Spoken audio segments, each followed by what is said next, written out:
इससे लास्ट वाली वीडियो में हमने जो हमारा टेबल था मल्टीप्लिकेशन का वो हमने प्रिंट करवाया था, लेकिन उसमें क्या था कि उसमें जो इनपुट था वो प्रोग्राम खुद ही दे रहा था। लेकिन हम क्या चाहते हैं कि यार हमारा जो यूज़र है ना वो उसने कुछ ज़्यादा ही मेज़ जो है ना मल्टीप्लिकेशन के वो उसने प्रिंट करवाने हैं। तो अब वो क्या वो हर बार इधर जो नंबर है हमारा इंटीजर की वैल्यू जो है वो उसको अपडेट करता फिरे। तो हम उससे ना पूछ लेते हैं कि बता यार कौन सा मल्टीप्लिकेशन का टेबल है ना वो तुझे चाहिए।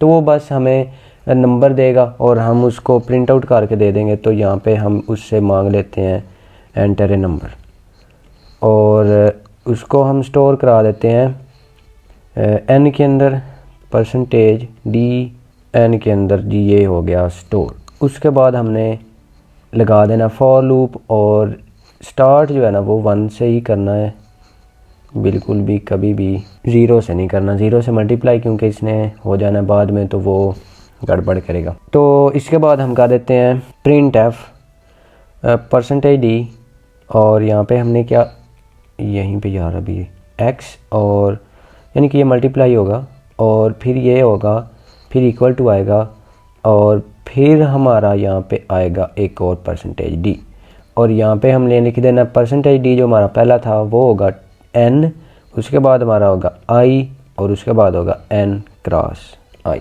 बस। और सॉरी यहाँ पे ना एक न्यू लाइन भी लगा देते हैं हर लूप के बाद, नहीं तो ये एक ही लाइन में सबको घुसा देगा और वो समझ को नहीं आनी क्या हो रहा है। यहाँ पे हम इसको कर लेते हैं रन। उम्मीद है कि यहाँ पे कुछ भी नहीं एरर, अच्छा ठीक है। यहाँ पे हम कर लेते हैं जी 2 का, वाओ। उसके बाद इसको कर दो दोबारा रन कर दो जी 34 का, कितना ही अच्छा टेबल है। और उसके बाद कर दो 90 का।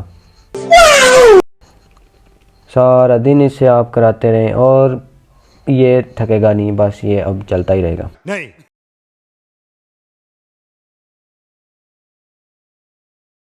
No, no, I don't think I will.